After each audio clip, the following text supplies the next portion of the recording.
أعوذ بالله من الشيطان الرجيم. بسم الله الرحمن الرحيم. الرحمن علم القرآن خلق الإنسان علمه البيان. الشمس والقمر بحسبان والنجم والشجر يسجدان والسماء رفعها ووضع الميزان ألا تطغوا في الميزان وأقيموا الوزن بالقسط ولا تخسروا الميزان والأرض وضعها للأنام فيها فاكهة والنخل ذات الأكمام والحب ذو العصف والريحان فبأي آلاء ربكما تكذبان.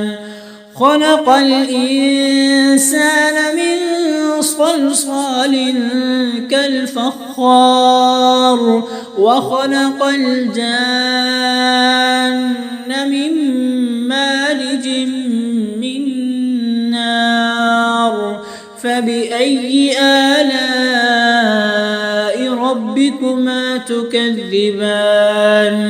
رب المشرقين ورب المغربين فبأي آلاء ربكما تكذبان. مرج البحرين يلتقيان بينهما برزخ لا يبغيان فبأي آلاء ربكما تكذبان. يخرج منهما اللؤلؤ والمرجان فبأي آلاء ربكما تكذبان. وله الجوار المنشآت في البحر كالأعلام فبأي آلاء ربكما تكذبان. كل من عليها فان ويبقى وجه ربك ذو الجلال والإكرام فبأي آلاء ربكما تكذبان. يسأله من في السماوات والأرض كل يوم هو في شأن فبأي آلاء ربكما تكذبان.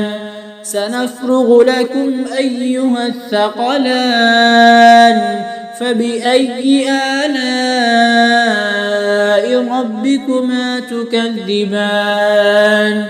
يا معشر الجن والإنس إن استطعتم أن تنفذوا من أقطار السماوات والأرض فانفذوا لا تنفذون إلا بسلطان فبأي آلاء ربكما تكذبان. يرسل عليكما شواظ من نار ونحاس فلا تنتصران فبأي آلاء ربكما تكذبان. فإذا انشقت السماء فكانت وردة كالدهان فبأي آلاء ربكما تكذبان. فيومئذ لا يسأل عن ذنبه إنس ولا جان فبأي آلاء ربكما تكذبان يعرف المجرمون بسيماهم فيؤخذ بالنواصي والأقدام فبأي آلاء ربكما تكذبان هذه جهنم التي يكذب بها المجرمون يطوفون بينها وبين حميم آن فبأي آلاء ربكما تكذبان ولمن خاف مقام ربه جنتان فبأي آلاء ربكما تكذبان ذواتا أفنان فبأي آلاء ربكما تكذبان فيهما عينان تجريان فبأي آلاء ربكما تكذبان فيهما من كل فاكهة زوجان فبأي آلاء ربكما تكذبان متكئين على فرش